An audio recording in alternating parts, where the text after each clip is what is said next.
Hi, everyone.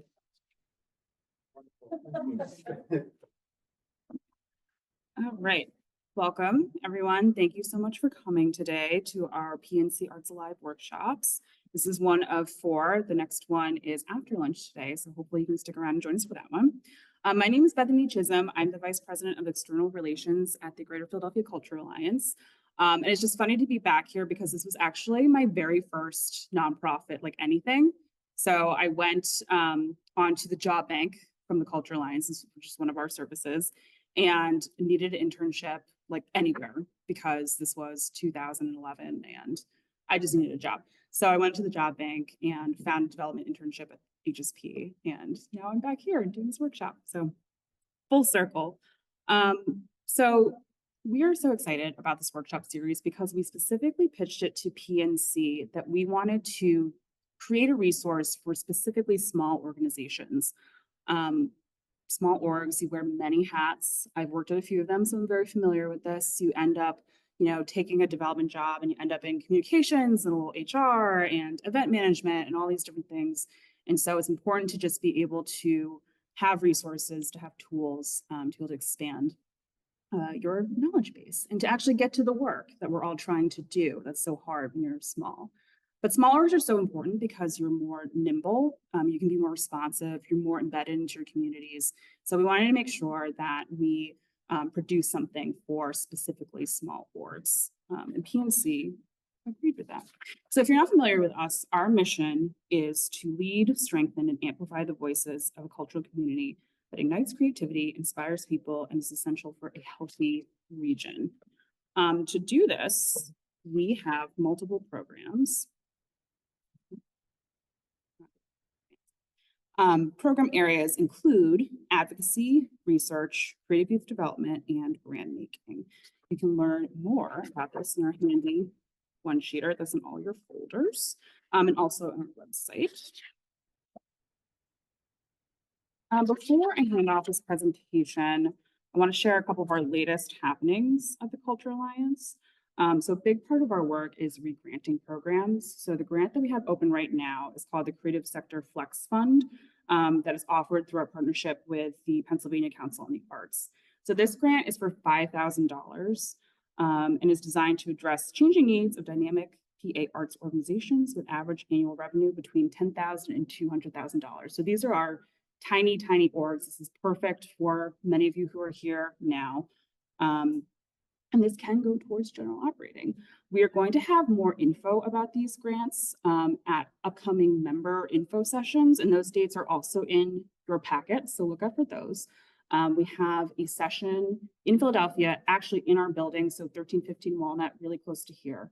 And you will hear all about that process. You'll get some tips and you can get some help for navigating that application because it is through the state, so it is complicated. Applications for those close on Wednesday, July 31st at 5 p.m. So look out for info about that. One of our most important pillars is data and research on behalf of the arts and culture sector. So we recently debuted our Arts and Economic Prosperity 6, representing the Southeast quarter of Pennsylvania. This only comes out every 5 years, so it was a big deal. You can see the handout in your folder. It's fine. This is a very brief review of our findings from Prosperity. There's a lot more info on our website, so I suggest that you go there. Part of this grant, supported by PNC, is that they're allowing us to offer you customized data reports based on Prosperity. And it's kind of like, okay, cool, so what does that mean? Data is important. Data can be leveraged for your small organization. It helps you have talking points in your marketing and your communications, but especially fundraising, which I know we all care so much about. Data is power. It convinces funders, donors, why your work is important. It can show stats. It can show what the difference is, what will happen if your work stops. So we want to make sure that we can get that data for you. And we will be sending a follow-up message about what that will include, but it will show impact, your economic impact. It will show numbers around, your concentration of what you do at your organization, what that impact is. So look out for that and please request a report. It's a great tool.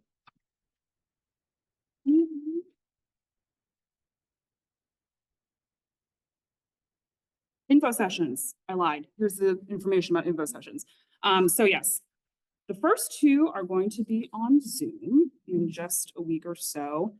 They will be tailored to each county, but you can go to any of them if you can't make it to in person. If you do want to go to the ones that are tailored to Philadelphia County, that will be on July 18th. Like I said, it will be in our building at CultureWorks at 1315 Walnut. And actually, the nice woman who checked you in downstairs, Madeline, she is heading those up. So if you want to talk to her more about those or becoming a member of the GPCA, you can talk to her downstairs, and her card is in all of your folders as well. And then also just save the date. We are going to have our annual meeting and arts party. This is one of the biggest gatherings of arts and culture professionals in the city, in the region.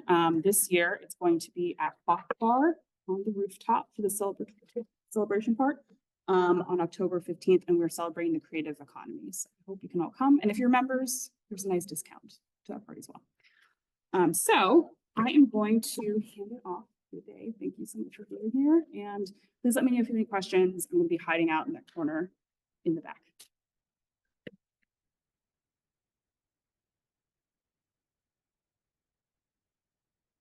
Okay. Good afternoon, everyone. My name is Ade Lawal, and I am the president and owner of Express Employment Professionals here in Philadelphia. Express has been in Philadelphia since 1989, and about 12 years ago, I became the owner of the firm. We help companies find talent, both temporarily and permanent talent. And I appreciate the opportunity to be here today. Thank you for giving up your 1 hour to be here with me. It almost feels like this should be we should be in a circle and eating lunch while we have this conversation, since it's a lunch and learn, as opposed to like a formal presentation. So many of you have been working and hiring people longer than I have. So if you have an opinion or a question, we have a Q&A at the end, but feel free to chime in, because I think this is a very relevant topic, even though the pandemic was 5 years ago now. Imagine that. I think that some of the impact of the pandemic we haven't seen yet, and we're still going to continue to see 10 years from now, 15 years from now. Some things will happen and we'll say, oh, I think this happened because of the pandemic. You know, by the time the people who are in high school or in college and have to do classes remotely get into the workforce, that's going to have another set of impact, you know. So I think this is a topic that, although it seems like was a one-time event some time ago, I think that the impact is just going to continue to reverberate throughout the economy and in the workforce for years and years to come, just like 9/11 and recessions that happened, a long time ago.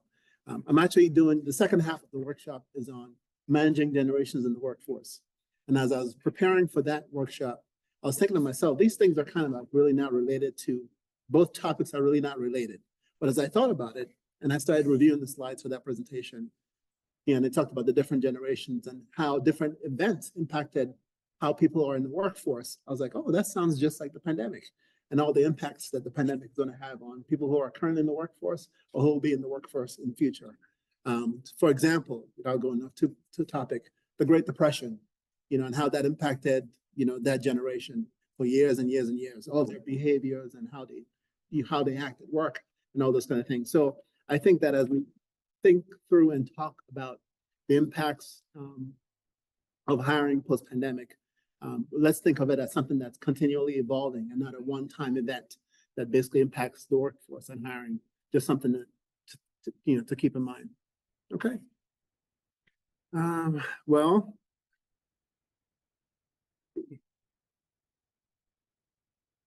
I don't want to spend too much time talking about the impact of COVID-19 because we all lived it and we're all here. And it wasn't that long ago, even though it's 5 years now. But one thing that comes to mind is recently the mayor made an announcement that she wanted all the city workers to come back to the office. And, that's clearly an impact of what's happened in the pandemic.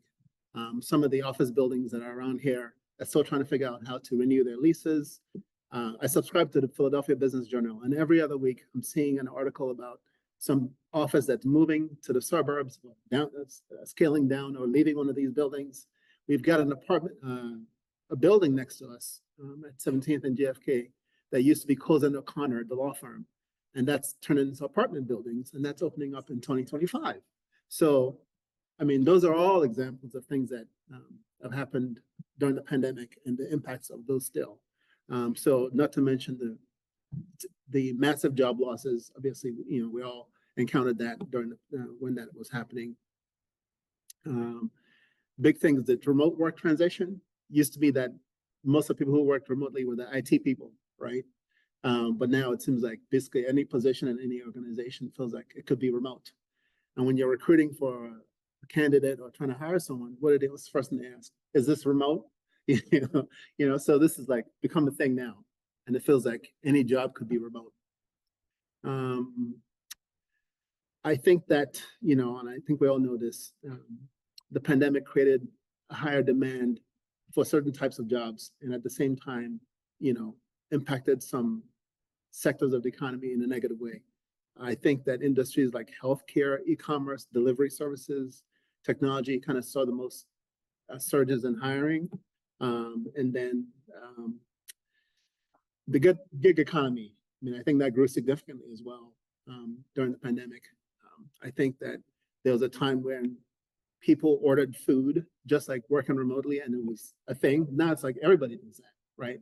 I live in a household where we run out of toilet paper. Instead of going to the grocery store, we just order it, and in 10 minutes from now, stuff is here, right? This is all things that because of the pandemic that took place, right? So it's very interesting. We'll be trying to cook dinner and we'll not have an ingredient. Say, well, I'll be here in 10 minutes. Just imagine that. So there's some positives, but in the workforce and in employment, obviously, that's something that we have to deal with more long term. I think one thing I wanted to highlight was the disproportionate impact that the pandemic had on vulnerable populations. I think that people who are already vulnerable, like low-income workers, minorities, women, and younger workers, probably got more impacted by the pandemic, more so. And that's something that I don't know that we pay enough attention to. And that's definitely something that impacts the hiring process, especially if you're hiring entry-level people or low-wage workers, low-earning workers. That's something to keep in mind. Lastly, skills mismatch. I think that, the pandemic highlighted skills gaps in the workforce, particularly in terms of digital literacy and remote collaboration skills. So there are lots of organizations that have sprung up or have advanced just in terms of being able to help companies and employees who have both remote workers and workers in the office collaborating, and tools for that. I think back to when students were sent home and asked to take classes on Zoom. One of the things that we realized is, well, not everybody has internet, right? Something as basic as that. So I think that, that's one thing that even got highlighted in the workforce as well. Then you realize who's technologically savvy and who is not, right? Think about all the issues we had on Zoom when we started doing Zoom calls. And even now, when we interview candidates, half of them seem to have a problem figuring out how to unmute the microphone on Zoom, or turn the camera on. So this is, just highlighted some of the skills gaps that we actually have in the workforce.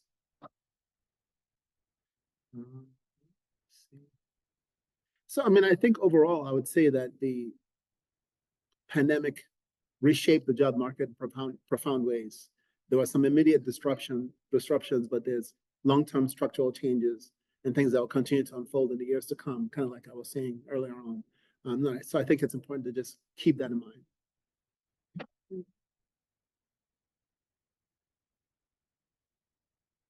Real quickly, the hiring landscape, unemployment rates pre-pandemic was about 5%. Still hasn't returned back to that level. As of last month, the unemployment was 3.4%. So there is still a shortage of workers out there. If you're wondering why it's hard to fill positions, is because it's a fact. Unemployment is still lower than it was 5 years ago. Some of the industries that are most impacted are hospitality, travel, retail, arts and entertainment, which most of you are part of. And obviously, we know what happened in pharmaceuticals and logistics, tech, and healthcare. Those were some of the industries that benefited the most from the pandemic. So in my opinion, there are kind of like 5 key challenges I wanted to highlight. And, if you guys can think of something that I didn't particularly address and you want to discuss as a group, you're more than welcome to bring up and say, hey, what about this challenge? And we can talk about that. But I think some of these challenges kind of cross each other. None of these challenges are in isolation. I think that one challenge impacts another challenge and just, impacts the whole process of hiring and retaining people. So we talked about talent shortages and the fact that unemployment rates haven't returned back to where they were pre-pandemic. I also think that a lot of folks who were close to retiring, were thinking about retiring,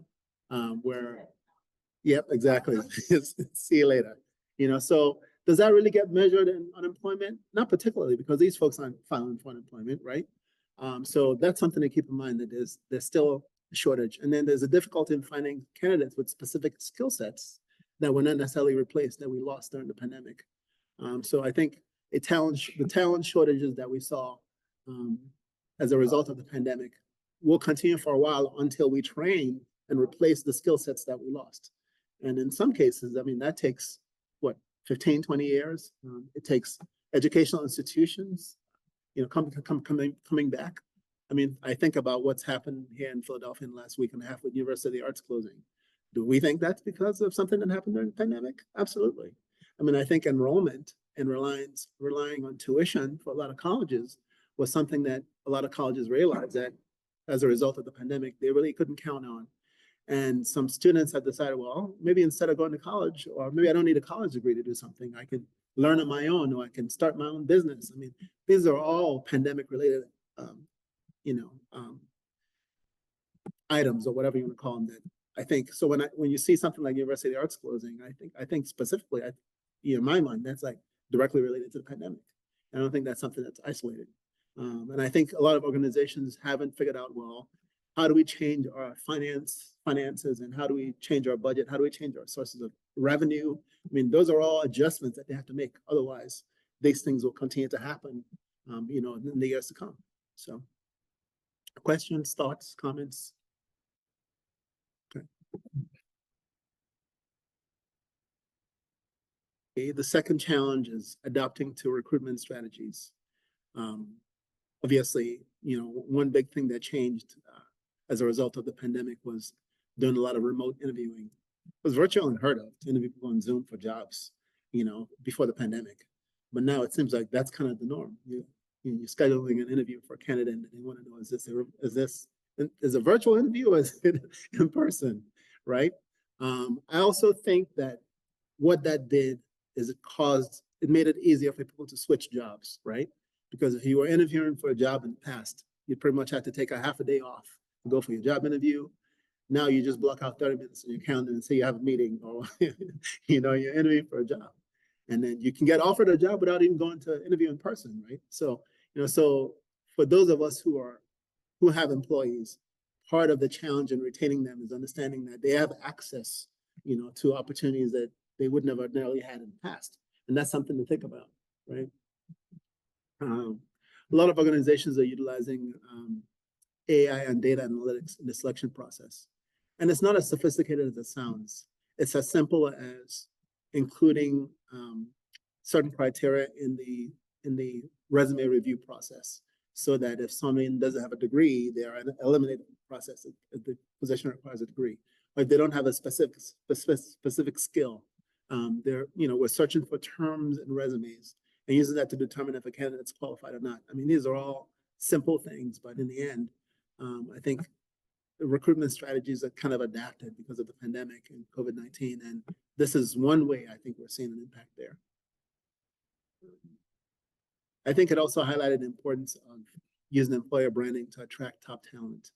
And a lot of you folks are saying, well, we have small organizations and small budgets. I think every organization has a brand, regardless of what that brand is.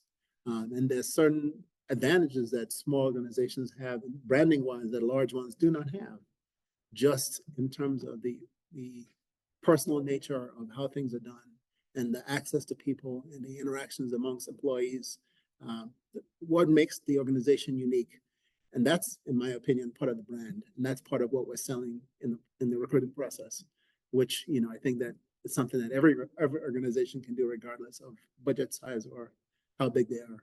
So I think these are, some of the challenges and that we've seen in terms of adapting to recruitment strategies. Questions? Question. Yeah. talking about the virtual recruitment processes and people wanting to interview by Zoom and never coming to the place of employment and getting hired. Has there been any study on how retention is? I can't imagine working somewhere I've never been. Have we seen a sort of people last as long? Any kind of studies on that or not yet? I think it's too early, but it's definitely having an impact. I think it's harder to teach the culture of the organization when you're not there in person, specifically in companies where the culture impacts how things are done. So I think that, part of the reason why some organizations are requiring people to come back is because they're seeing the impact. Even with some large organizations, some of the most innovative companies like your Apples and your Googles, there's a reason why, they're asking people to come back to the office. And I think we won't see the impact of the erosion of the culture and innovation. Might be another 10 years. It might be a product that would have been awesome, that would have done well, that may not do well because the culture and the innovation eroded because of this remote versus being in the office thing. And we wonder why, what happened there? And people may not necessarily connect the dots. So I think it's gradual. Something like that is not something that, happens overnight. I'm just so fascinated that the short-term employment on people's resumes. People are somewhere for a year and then they go to the next job, which, I'm an oldie. You didn't see that as much with my generation. And wondering how much this stuff minds. Oh, absolutely. I mean, like I said earlier, I think that having access to opportunities makes it easier for people to move on faster, right? Yeah. Because if you're getting text messages from employers and you're getting emails from Indeed offering you a job, you're more likely to move on, because you have access to more opportunities. And oh, by the way, you don't even have to come into interview for the position, So I think early in the pandemic, especially shortly afterwards, we had situations where some people had multiple jobs. I know everybody heard about this. Yes. So we had a lot of people, especially kind of like in the lower entry level. Yes, exactly, absolutely. So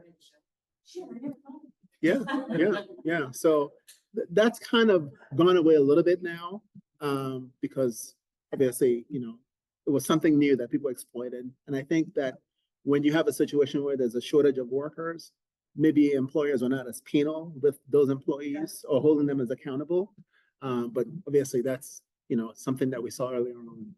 And when we encountered that situation, funny enough, most of those employees were feeling like, well, it's my turn. I deserve it. Like I've been kind of shortchanged all these years and this is my opportunity to take advantage.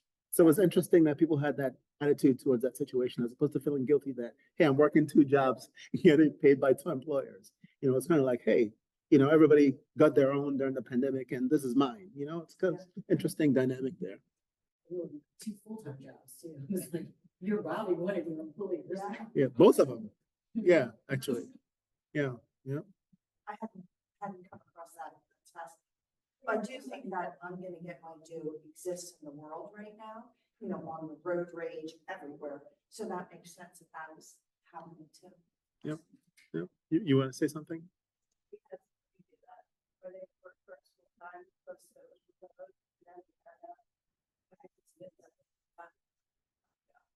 How long did that take before you found out? Oh, okay. Like they were supposed to be in this week and they had problems with why they couldn't come in. And how did you discover that they were working a second full-time job? They accidentally set up the computer that we gave them with their own personal Apple ID. So we were receiving their emails when we were trying to set it up for their assistant. Wow. So, What a bore. yeah, there you go. I think we kind of talked about this a little bit, just the challenges with onboarding and integrating remote employees, maintaining the company culture and the distributed workforce, and digital fatigue. We're now seeing people who are saying, I want a job that's in the office. I'm tired of working at home. I don't know if you guys have been hearing this. Yeah, some people are saying, I don't want to be remote anymore. I want to go back to the office. So, that's definitely something that I think is happening with people who are remote, working alone at home, having to deal with their families to some extent while they're at work, and not having that separation between being at home and being in the office. So I think, that challenge of the remote work dynamics is something we'll continue to see, and it's going to ebb and flow. Yep.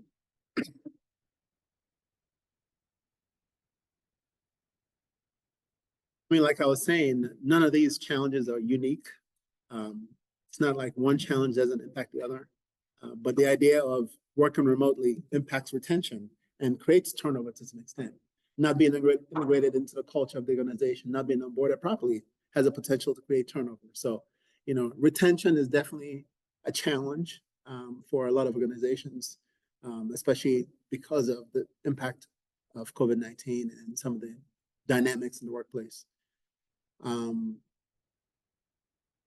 I think this highlights the importance of providing career growth opportunities for employees and thinking about it. And think about just strategies for employee retention and talent development, things that we really didn't think about, even as small organizations. What do we do to retain people? And how do we attract people? So this is definitely one of the challenges that I think we've had to deal with as a result. This one's going to sound familiar. Employee well-being and mental health, right? Just an increased focus on employee well-being post-pandemic, addressing mental health concerns and burnout amongst employees, and offering support programs and flexible work arrangements. So thoughts about this particular issue? Because this is not something we talked about much pre-pandemic, right? Feels like now it's rightfully so, a topic that's out there, right? But how are we addressing that in the workplace? I'm just gonna throw out one of the problems with working in the arts is under-resourced, right? And so as you look at this, I know for the art and we're 6.5 million, we're not tiny, but we still don't have a lot of resources for HR. Actually finding programs as far as we have some through our health insurance broker, which is amazing, but actually having things on site, it's just not something. But flexible, of course. We're fortunate. We've always been flexible. We don't do remote, but we do flexibility. And that has been helpful. But I do think that under-resourced in the arts makes it hard to address this. I actually think that the resources don't really matter because there are lots of things we can do regardless of the size of the organization, regardless of the budget.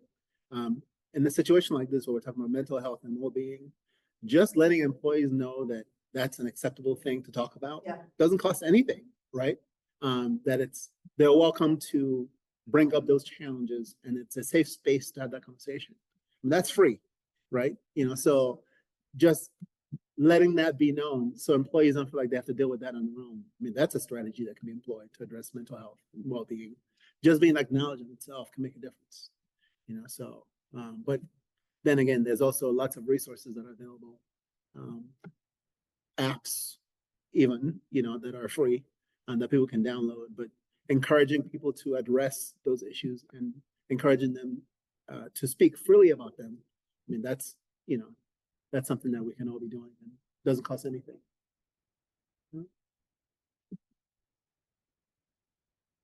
So how do we overcome some of these challenges? And I think some of you have brought some of these things up. Implementing flexible work policies, right? So even if you have a job that you can't do remotely, how can you accommodate somebody that needs a little more flexibility, that has to drop off their kid at childcare and can't get into work until 9 o'clock? Can you change their work hours so they can come in at 10 and leave at 6? That doesn't cost anything, right? There's aspects of everyone's job that doesn't require working with everyone, doesn't require team collaboration. So can we shift things an hour or two here and there, or 3 hours to accommodate people's schedules and work-life balance? So, I mean, that's one way we can address that. Investing in employee training and development. I mean, I think, again, there's lots of resources for this, but I think that even if we haven't thought about it, I think it's something we should be thinking about. What are we doing to train people? What are we doing to develop people? Because these are all things that help retention. I think the easiest way to recruit an employee is to retain the one you have, because it's the opening that creates you needing to hire someone. So what can we do to keep who we have so that we don't have a job open that we need to fill? Which, by the way, is going to cost us more because, you know, the new person is going to need more money. It's going to take more of your time. You have to advertise or even pay someone to help you find, you know, an employee. So the importance of retention can't even be overstated just in terms of addressing hiring challenges, because retention is what creates an opening if you're not able to retain someone. So just thinking about employee training and development, and sometimes asking the employees themselves, what kind of development do you need? You'd be surprised at what people suggest and how easy it might be for you to fulfill that need. Plus, it's more individualized as opposed to something that's generic that applies to everyone, right? You know, so I mean, I think that could be an easy retention tool if it's not a conversation we're having with our employees. We talked about strengthening employer branding and employee value proposition. One of the things that we deal with as recruiters in trying to help companies find people, and the question we always ask is, why would anybody want to come work for you? What's unique about your organization? What's appealing about the organization? What makes you unique? And why would an employee want to leave their job and come to you? You know, so I think we took a lot of things for granted in the past in hiring, and, you know, thinking as an employer, well, I'm offering you a job, right? You know, so, but in an environment where unemployment is low and you're reaching out to people who are already employed somewhere and now want to come work for you, I guess we have to think differently about that and say, well, what makes my organization unique? You know, what makes it appealing to be a place for you to want to work? You know, I think that's something that we have to keep in mind, even as organizations that have no budgets or, you know, 3 or 4 employees, there is something that's still unique, whether it's the work you do, how it impacts people. You know, I think most of the organizations in the arts are mission driven, and people come because of what they do, not because, you know, for the most part, what they get paid. But being able to think about that and articulate that, you know, I think is one way of kind of really strengthening your brand and making it easier to attract and retain employees. So obviously leveraging technology for remote recruitment and onboarding. I think most people who recruit still make phone calls to applicants. How many of us answer phone calls from people we don't know? From people you do not know? Oh, so there you go. So that's the exception and not the rule, right? You know, so if you think about it, most of the people that if you post a job and 100 people apply and you're calling them, most of them are probably not going to answer the phone because they don't know who you are. And during the pandemic, the use of people's cell phones for non-personal communication because they're not in the office kind of took off. So we're getting a lot of calls from folks we don't know. One of the strategies that we recommend is texting people. So how many of us are using that method when you're trying to recruit, right? So exactly, you know, so that's something simple that doesn't really cost anything, you know, just in terms of the strategy. Well, what it does is at least it gets their attention. Or this is who is trying to reach me and this is what it's about, right? And then you take it from there. Yeah, so how many people get a phone call, you don't answer, and then you get a text afterwards, and you respond to the text, but you didn't call back, right? You know, so at least you know what it's about and you have an opportunity to reach people more so than you would just from a traditional phone call. But yeah, I mean, it's everything in combination. Yeah. How many of you guys have heard that voicemail that said, if you get my voicemail, I don't check voicemails, text me instead. Yeah, to get the person's attention, essentially. And it could be the difference between having 4 or 5 great candidates versus 1 or 2, you know, just because you'd use an alternative method to get someone's attention you may not ordinarily have gotten, right? Yeah, especially if you have anyone who's working remote. One of the things that we've seen is, well, we send them an email and they didn't respond, so we don't know if they're working, or we called and they didn't answer. So set an expectation that during work hours, if you're working remote and we send you an email, you need to respond within a certain amount of time, or you need to call back within a certain amount of time so we don't think you're on the beach somewhere. You know, so even just that itself, you know, communicating the expectations and the norms. One of the things that we've also seen is lots of employees are texting each other, and they didn't really used to do that before.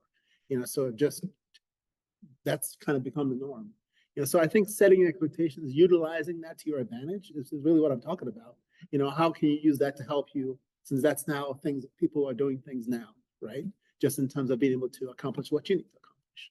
Not that it replaces traditional methods, but, you know, you might have a little more success by doing what everybody is doing and reaching people that way. So it might help you stand out. One of the things that we've seen as well is developing mentorship programs, peer-to-peer coaching, especially, you know, if you have employees who are remote and you're concerned about the culture of the organization. Regardless of the size of the organizations, you can assign mentors to new employees. You know, that helps them feel welcome and kind of, you know, guided through the process. You know, and if you're intentional about who you're mentoring them or pairing them with, then you're teaching the culture that you want to teach, not the one that they want to pick up. That makes sense, right? You know, so that's a strategy that we can all employ. If you're concerned about retention, making sure that, hey, there's somebody in the organization that is like their peer coach or their mentor. You know, that's something that we can really utilize, and we've seen, you know, as a best practice. Referral programs. I don't know if anyone has, you know, is utilizing referral programs. Paying a referral fee to an employee who's currently there helps you find people who are more like the ones you have, and it's cheaper than trying to hire somebody new, right? So if you don't have a referral program, that's a low cost, effective method of, you know, trying to retain and recruit people in this environment.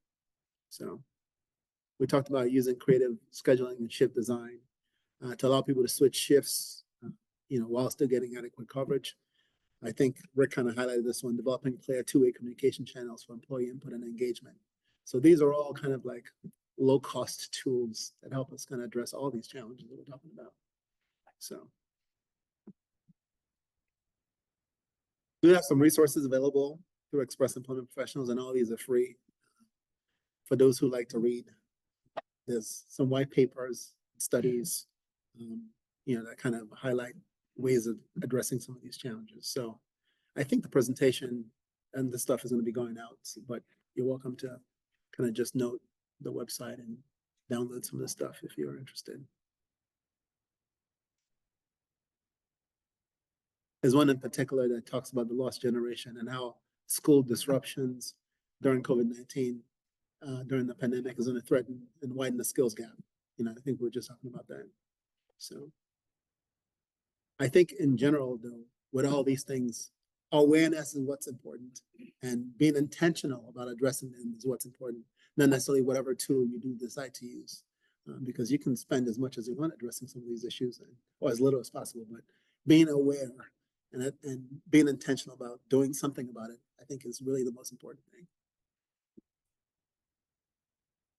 So yeah, I mean, you know, I don't think the talent shortage is going to slow down anytime soon. But I think if we're creative in terms of our approaches to recruiting, interviewing, more focus on onboarding and retention, I mean, that's really, I think, how we're going to position our organizations for more success, you know, post-pandemic. So that's all I have. Questions, thoughts, comments?